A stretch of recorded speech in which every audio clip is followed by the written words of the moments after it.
The stars shimmered in the night sky as the massive alien ship entered Earth's orbit.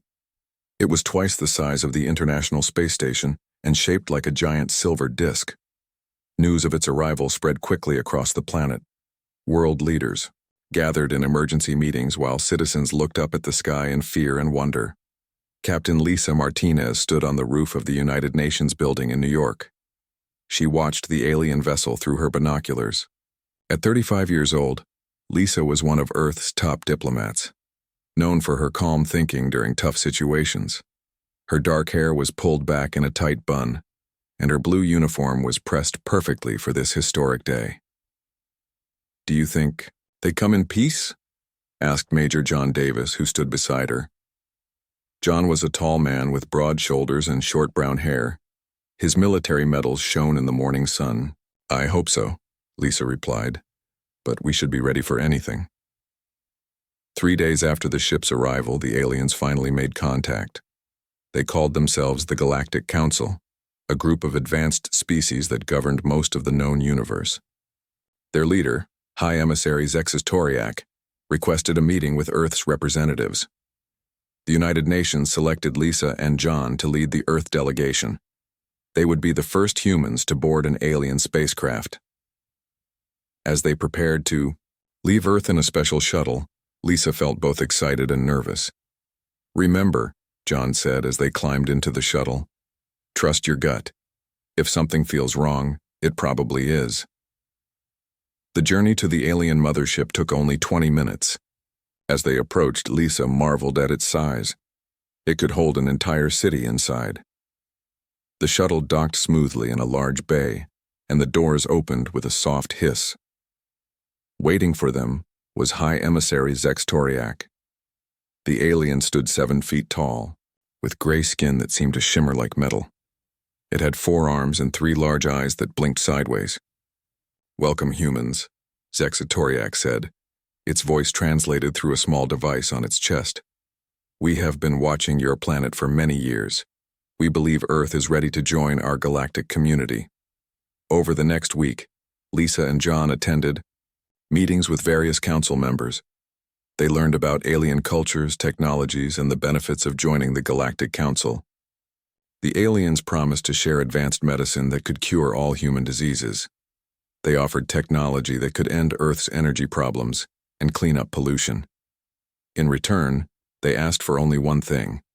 Earth must undergo a standard assessment period before becoming a full member. During a private moment, Lisa shared her concerns with John. "This assessment period seems strange. Why do we need to dismantle our military? Why do they need access to all our resources?" John nodded. "I agree. Something doesn't feel right. But the UN Security Council is excited about the alien technology. They're pushing for us to accept the terms." Despite their worries, Earth's leaders voted to join the council. The agreement was signed with great ceremony. People across Earth celebrated, believing this was the beginning of a new golden age. For 3 months, Earth followed the council's instructions. Military bases were converted to civilian use. Weapons were put into storage. Scientists shared their research freely with the alien visitors. Council representatives were welcomed in every country. Lisa was assigned to work with the council's science team. She noticed they seemed most interested in Earth's natural resources, especially certain rare minerals. When she asked questions, the aliens gave vague answers. One night, while working late in her office at the UN, Lisa received an urgent message from John. "Meet me at the old bunker. Now, don't tell anyone." The old bunker was a Cold War relic, beneath Central Park. When Lisa arrived, she found John looking pale and worried. "I hacked into their communication system," he said without greeting her. "The council is planning to attack Earth tomorrow. They never intended to make us members. They just wanted us to lower our defenses." Lisa felt sick. "Why? What do they want?" "Our planet sits on the largest deposit of something they call quantum crystal in this part of the galaxy. They need it for their technology. And they don't share resources, they take them. They rushed to warn Earth's leaders, but it was too late." At dawn the next day, the council launched their attack. Massive energy beams shot down from orbit, targeting major cities around the world. Smaller council ships landed, deploying ground troops to secure important areas. Billions died in the first wave. The remaining military forces tried to fight back, but they were no match for the advanced alien weapons. Lisa and John were on their way to the Pentagon when they were captured by Council soldiers. The aliens recognized them as Earth's representatives and brought them back to the mothership. Zextoriak greeted them with what looked like a smile. You humans were so eager to believe in friendship across the stars. This made our job much easier. The alien ordered them locked in a small cell deep inside the ship. For 3 days they saw no one except the guard who brought food. We need to escape, John whispered on the third night. If we can get back to Earth, we can help organize resistance. Lisa nodded. I've been watching the guard's routine. There's a 10-second window when the food delivery system resets. If we time it right, we might be able to overpower him. The next day, they put their plan into action. When the guard turned to reset the food delivery panel, John tackled him from behind. The alien was stronger than a human, but surprise was on their side. Lisa grabbed the guard's weapon and stunned him. They moved quickly through the ship's corridors, avoiding patrols. John had memorized parts of the ship's layout during their diplomatic visits. He led them to a small hangar where shuttlecraft were kept. Do you know how to fly one of these? Lisa asked as they climbed into a small, sleek vessel. I've been paying attention during our trips, John replied, studying the controls. It can't be that different from our experimental aircraft. Alarms began to sound as they powered up the shuttle. John punched what he hoped were the right buttons and the ship lifted off the hangar floor. The hangar doors were closing, but the shuttle shot forward and squeezed through the narrowing gap. As they sped away from the mothership, Lisa looked back at Earth. Smoke clouds covered much of the planet. Cities burned. Their beautiful blue world had been forever changed in just a few days. Where to? John asked, his hands steady on the controls despite the chaos they had just escaped. The Rocky Mountains, Lisa decided. There are old military bunkers there that might have survived. We can hide, regroup, and start planning how to fight back. As the stolen shuttle entered Earth's atmosphere, Lisa made a silent promise. The Galactic Council had provoked Earth, thinking humans would be easy prey. They would soon learn how wrong they were. 1 year passed since the Council's attack on Earth. The planet was now almost unrecognizable. Alien ships patrolled the skies. Strange metal towers rose from the ruins of once great cities. These towers pumped Earth's resources straight to the orbiting Council ships. Deep in the Rocky Mountains, Lisa Martinez stared at a map spread across a wooden table. Red marks showed Council bases. Blue marks showed human resistance camps. There were far more red marks than blue. We lost contact with the Seattle group yesterday, she said to the people gathered around her. Her face had grown thinner over the past year. A long scar ran across her left cheek from a close call with Council forces. That's the third group this month, said Sam Peterson, looking up from the computer he was fixing. Sam was in his 40s, with wild gray hair and glasses held together with tape. Before the invasion, he had been a university engineer. Now he was the Resistance's tech expert. The Council is getting better at finding us, Lisa said. We need to change our tactics. The mountain bunker was home to about 200 survivors. Similar groups hid across what was once the United States. They called themselves the North, American Resistance. Their bunker had once been a Cold War military base, forgotten until Lisa and John found it in old military files. John Davis entered the room, followed by 5 dirty and tired fighters. They had been on a mission for 2 weeks. The others made space for them at the table. How did it go? Lisa asked. John placed a strange metal box on the table. We hit their supply depot near Denver, got away with some of their tech and weapons, lost 2 good people doing it. Everyone was silent for a moment. Losses were common now, but they still hurt. Sam picked up the metal box with excitement. Is this what I think it is? John nodded. A Council communication device. We thought you might be able to do something with it. While Sam examined the device, Kate Williams joined them. Kate had been a physicist before the invasion. Now she used her knowledge to help understand alien technology. "I've been studying the weapons we captured last month," she said. "I think I found something interesting." She laid out several drawings on the table. "See this component? It's in every council weapon. They use some kind of energy field that vibrates at a specific frequency. If we could disrupt that frequency, we could disable their weapons." Lisa finished, a small smile forming on her face. "Exactly," Kate said. "But to do that, I need more information about their technology. Specifically, the main control systems." John tapped the map. "According to our scouts, there's a big council facility on the moon. It looks like some kind of command center or research station." "The moon?" Sam looked up from the communication device. "How would we even get there?" Lisa's eyes lit up with determination. "The same way we've done everything else. One step at a time." Over the next few weeks, the Resistance put together a bold plan. Sam worked day and night on the communication device until he managed to tap into council frequencies. This allowed them to learn patrol schedules and ship movements. Kate continued studying council weapons, looking for weaknesses they could exploit.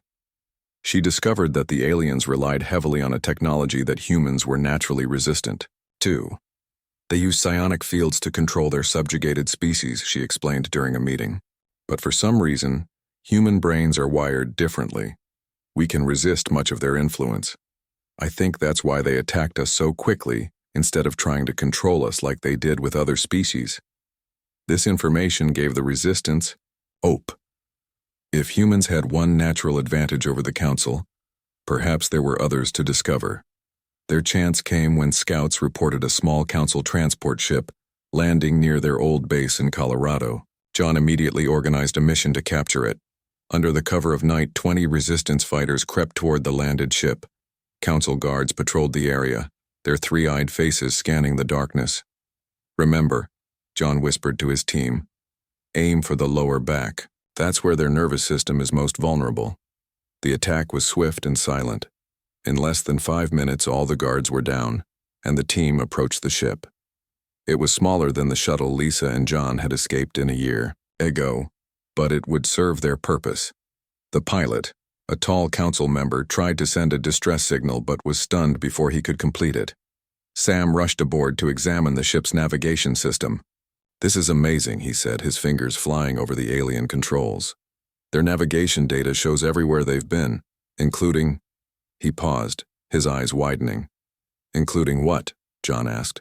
"The moon base. We have the exact coordinates." Back at the Resistance bunker, Lisa called an emergency meeting. With the captured ship and its navigation data, they could now plan their mission to the moon. "This will be our most dangerous operation yet," she told the gathered fighters. "We need to select a small team. The ship can only carry 5 people, and we need to leave room to bring back any intelligence we find." After much discussion, the team was chosen. Lisa would lead, with John providing military expertise.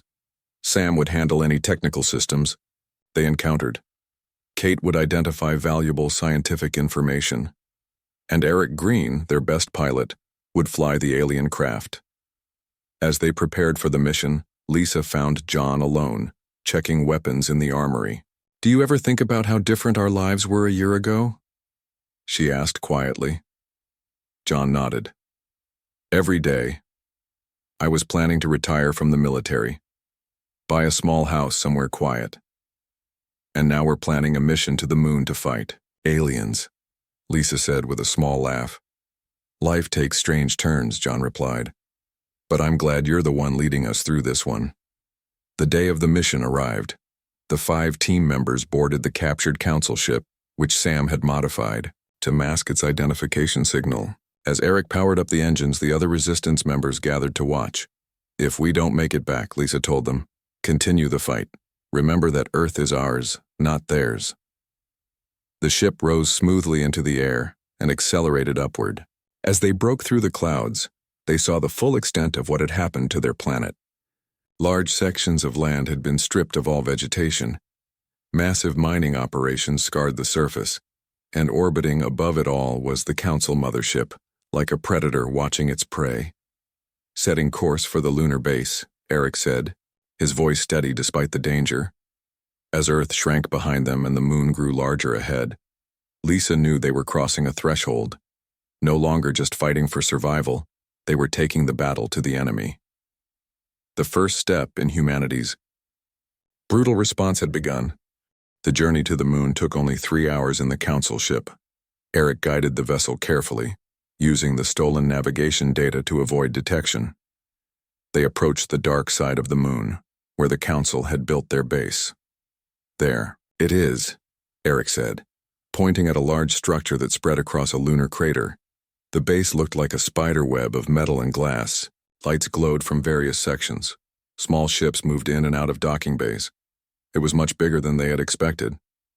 "How are we going to get inside?" Kate asked, her voice tense. Sam studied the ship's scanner. "According to this, cargo. Shipments arrive every few hours. We could pretend to be a supply delivery." "Will that work?" John asked. Sam shrugged. "The Council uses automated systems for most routine operations. If I can fake the right authorization codes, the system might let us in." Lisa nodded. "Do it." Sam worked quickly on the ship's communication system.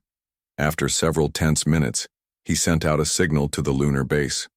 Everyone held their breath, waiting for a response. A light flashed on the control panel. "We're cleared to dock at Bay 12, Sam said with surprise in his voice. "That was easier than I expected." "Maybe too easy," John warned. "Everyone stay alert." Eric guided their ship toward the assigned docking bay. The large doors slid open and they moved inside a vast hangar. Several other ships were already there. Robotic arms moved cargo containers from one area to another. "No guards," Lisa observed as they landed. "They must rely on their automated systems." The team put on spacesuits that John had taken from the ship's storage compartment. The suits would hide their human appearance and let them breathe if the air inside wasn't right for humans.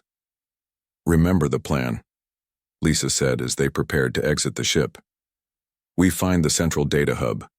Kate and Sam copy whatever information they can, and we leave. No unnecessary risks." They left their ship and moved through the hangar toward a large doorway. Sam used a device he had built to hack the door controls. The door slid open, revealing a long corridor.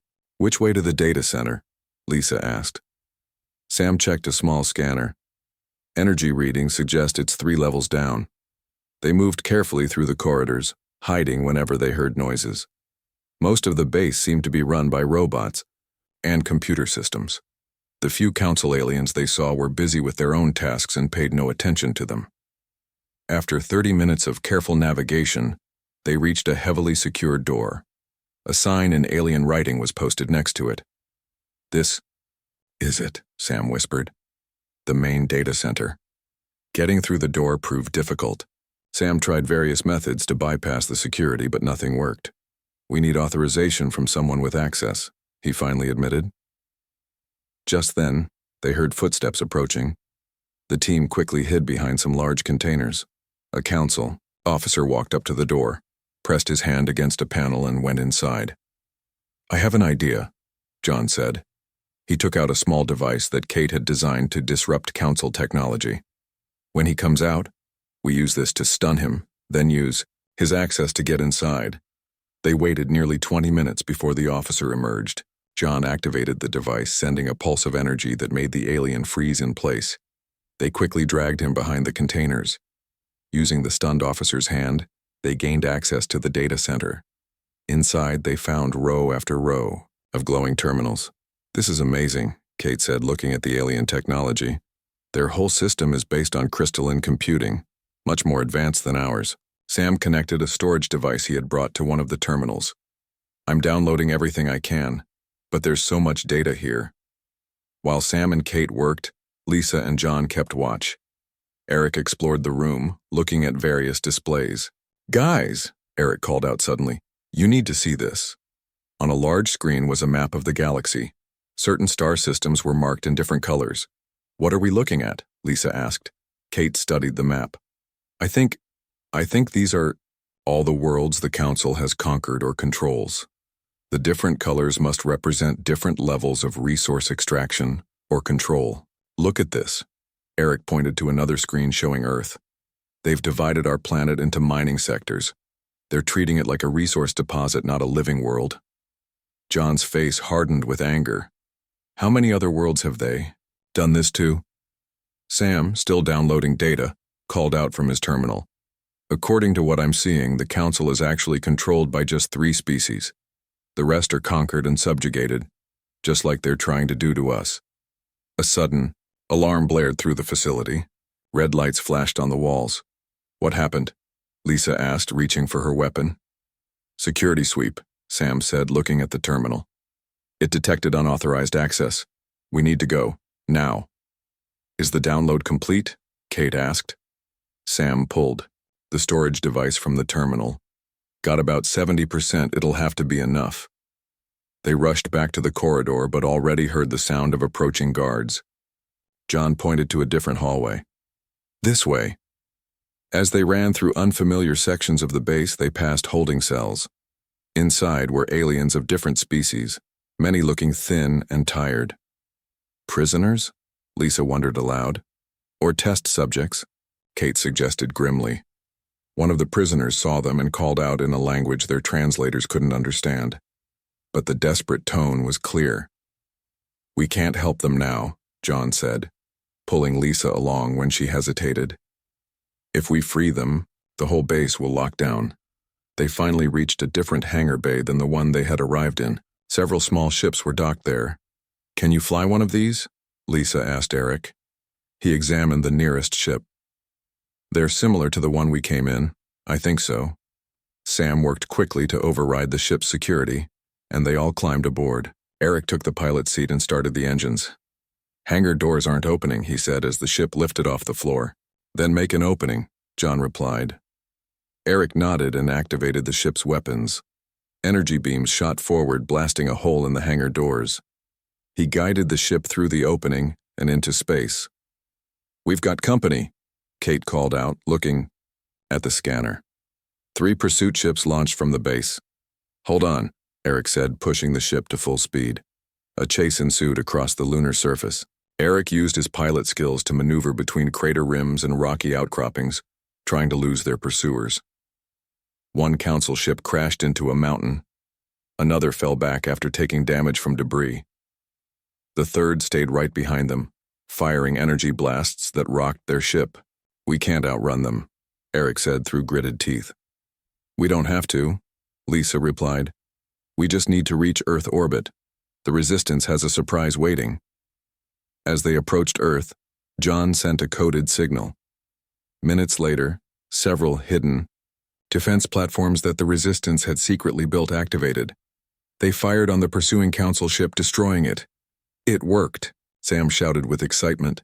The team looked at Earth below them, partly covered in the scars of Council mining operations. What now? Kate asked, holding the storage device with the stolen data. Lisa's eyes were determined. Now we take what we've learned and start planning our next move. The Council hurt us badly, but they've just discovered something important. What's that? Eric asked. Lisa smiled grimly. Humans fight back, and we're just getting started. Back in the mountain bunker, Sam and Kate worked day and night analyzing the data stolen from the lunar base. The information revealed secrets that changed everything they knew about the Galactic Council. They've been lying to all the species. They conquer, Kate explained to Lisa and John. She pointed to diagrams on a large screen. The Council isn't a united government of many alien races. It's actually controlled by just 3 species who call themselves the Founders. And the rest? Lisa asked. Conquered, just like they tried to do to us, Sam replied. Some have been under Council control for thousands of years. They're treated as second-class citizens or worse. John studied the images of different alien species. Do any of these conquered races resist? Kate nodded. There are rebel factions among several species, but they're scattered and disorganized. The Council keeps them that way on purpose. Lisa's eyes lit up with an idea. What if we contacted these rebel groups? If we could unite them? We could form an alliance, John finished her thought. Over the next few days, Sam modified their communication systems to send encrypted messages into space, searching for any rebel factions that might receive them. For weeks, there was no response. Then one night, the communication panel lit up with an incoming message. "We are the Vrel," a strange voice said through the translator. "We received your call. You are the humans who fight the Council." The Vrel, they learned, were master engineers who had been conquered by the Council 500 years ago. Their bodies were insect-like with 6 limbs and compound eyes. The Council forced them to build weapons and ships. "We have fought in secret for centuries," the Vrel representative told them. "But we are not warriors. We need allies." Soon after connecting with the Vrel, 2 more species responded to their calls. The Taurans were a race of 4-armed beings with natural tactical abilities. The Nixari were slender, telepathic aliens who could share thoughts across great distances. "We can use the Nixari abilities to coordinate our forces," John suggested during a strategy meeting. "And the Vrel can help us modify Council technology for our use," Lisa nodded. "And the Taurans can help plan our attacks, but first we need to meet in person." Arranging a secret meeting with 3 alien species wasn't easy. They finally agreed to meet on an abandoned mining asteroid where Council patrols rarely went. John led a team to secure the location ahead of time. 3 weeks later, Lisa stood in a cramped room carved from rock, facing representatives from each species. It was the first alliance meeting of what they decided to call the Coalition of Free Worlds. "The Council believes that separated we are weak," Lisa told the gathered aliens. "But united we can match their strength. Each of us brings different skills and knowledge." The Vrel representative clicked its mandibles in agreement. "We can modify Council ships to be more effective for human pilots. Our people can develop mental shields against Council control methods," the Nexari added, its voice like a whisper in their minds. The Tauran commander thumped his chest with 2 of his 4 arms. "And we know Council battle tactics better than anyone. They have used the same strategies for millennia. They are predictable." For 3 days, they planned their first joint operation. The target would be a Council weapons depot hidden in the asteroid belt. If successful, they would capture much-needed ships and weapons. 1 month later, Coalition forces launched their attack. Human pilots flew modified ships with Vrel tech improvements. Terran commanders directed their movements. Nexari telepaths coordinated the entire operation across vast distances of space. The Council forces were caught completely by surprise. They had never faced a coordinated attack from multiple species before. Within hours, the depot was under Coalition control. "We captured 30 ships and enough weapons to arm thousands," John reported when he returned to Earth. "But more importantly, we showed that we can work together." News of the victory spread among the conquered species.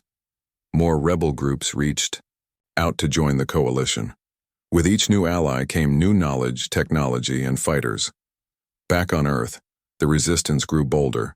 Sam developed a way to disrupt Council communication, allowing human fighters to strike bases without warning. Kate worked with Vrel engineers to modify captured ships for Earth's growing fleet. The Council responded by sending more troops to Earth, but now they had to divert forces from other conquered worlds. This gave those planets a chance to rise up as well. "They're stretched thin," Lisa told her commanders during a strategy meeting. "For the first time, they're fighting on multiple fronts. Now is the time to hit them where it hurts most." Their next target was the Council's main fleet stationed near Jupiter. It was a bold plan. If they could capture the command ship, they would gain access to the Council's entire military network. The battle for Jupiter was the largest space conflict humans had ever fought in.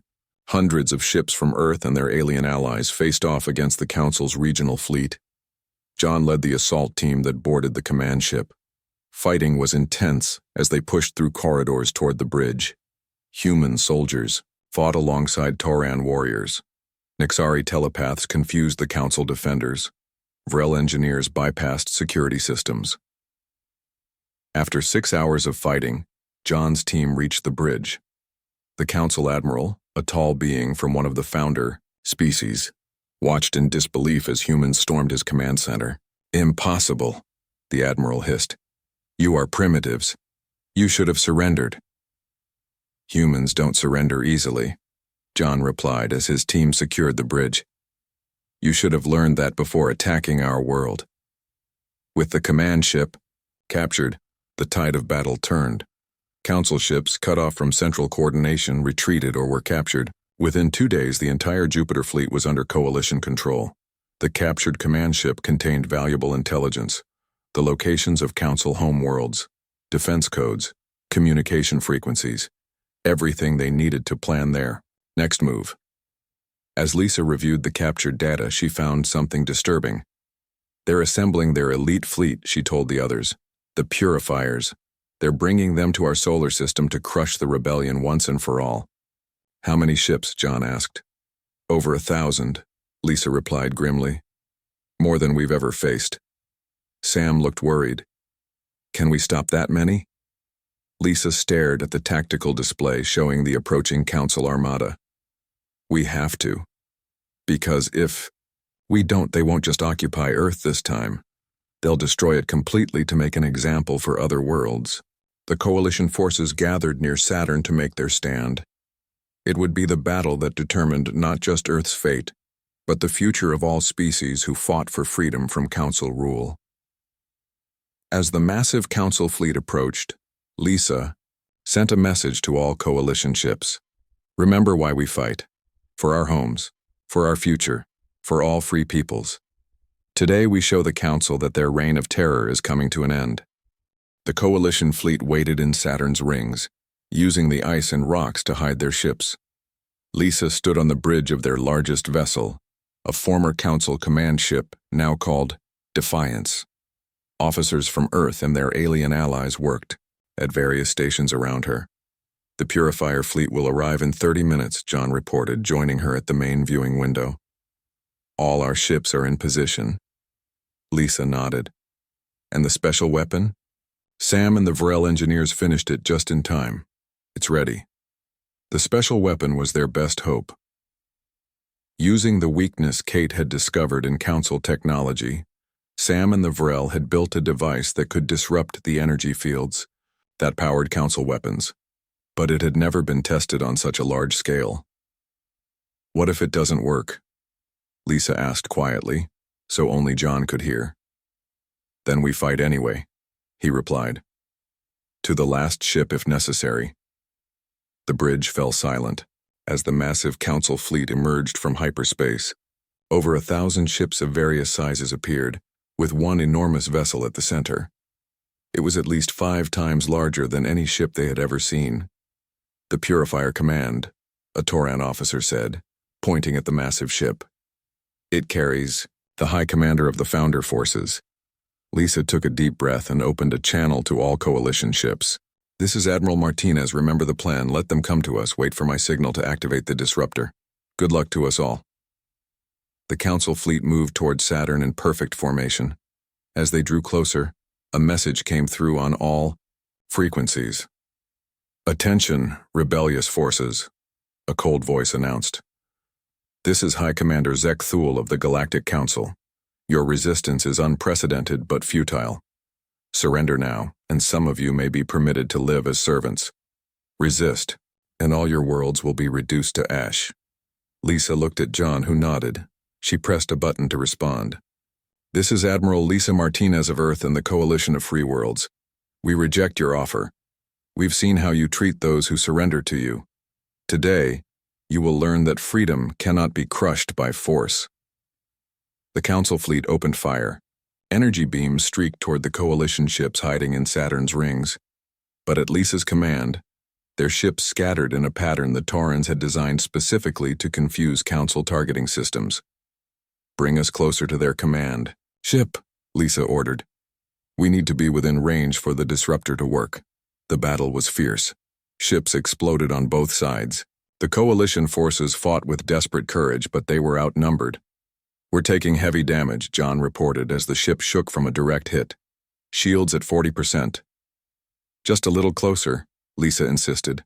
Sam, status of the disruptor? Sam's voice came through the comm system. Ready to activate, but we need to be within 5,000 kilometers of their command ship for maximum effect. You heard him, Lisa told the pilot. Get us closer. The Defiance pushed forward, taking hit after hit as it moved toward the massive enemy command ship. Other Coalition vessels moved to protect them, sacrificing themselves to give the Defiance a chance. "In range," the pilot called out. "Now, Sam," Lisa ordered. Deep in the engineering section, Sam activated the disruptor device. The Vrel engineers had connected it directly to the ship's power core. The device hummed to life, sending out invisible waves of energy specifically tuned to disrupt Council technology.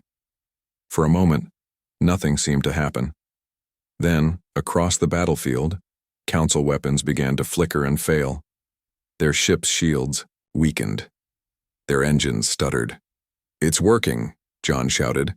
Lisa immediately sent orders to all Coalition ships. "All forces, attack now. Target their weapons and engines first." The tide of battle turned dramatically. Coalition ships swarmed, the now vulnerable Council vessels. The massive Purifier command ship tried to retreat, but its engines were failing. "Prepare a boarding party," Lisa ordered. "We're taking their command ship." John led the assault team, a mix of humans, Taurans, and Vrel. They boarded the enemy vessel using the confusion to their advantage. The Council soldiers were in disarray as their weapons malfunctioned. The fighting was still brutal. The Council forces outnumbered them, and many fought with traditional weapons when their weapons failed. But the Coalition forces pushed forward deck by deck. After 3 hours of intense fighting, John's team reached the command center. High Commander Zek Thule stood surrounded by guards, his tall frame imposing even in defeat. "You cannot defeat the Council," he hissed. "We have ruled the galaxy for 10,000 years. All things end," John replied. "Your rule ends today." The High Commander surrendered, and news spread quickly through the Council fleet.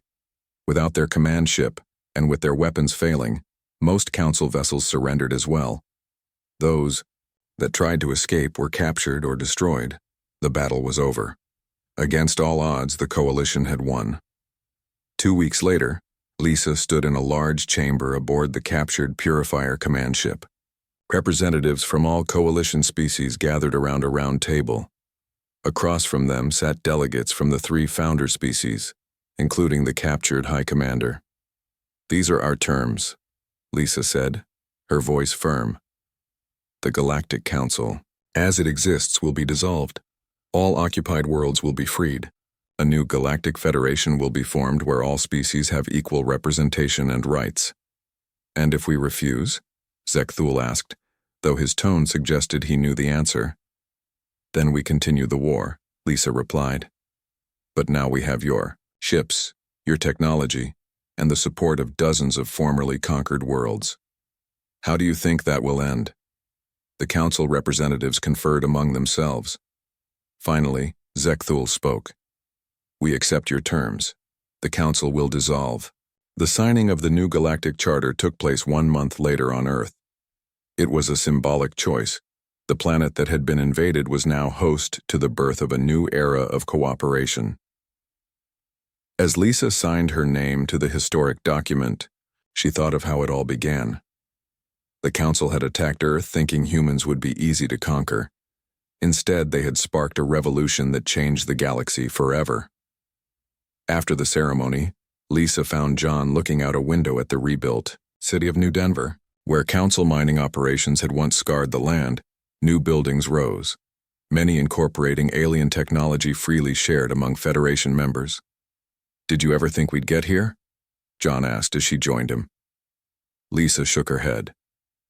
"When they first attacked, I just wanted to survive. Then to fight back, I never imagined we'd end up remaking the galaxy. The Council's biggest mistake wasn't attacking Earth," John said. "It was underestimating humans." Outside the window, ships from a dozen different species flew peacefully through Earth's skies. Former enemies now worked together as partners. The brutal response to the Council's provocation had not been endless war, but something much more powerful. A just peace. "What now?" John asked. Lisa smiled. "Now we explore. There's a whole galaxy out there, and for the first time in 10,000 years, it's free."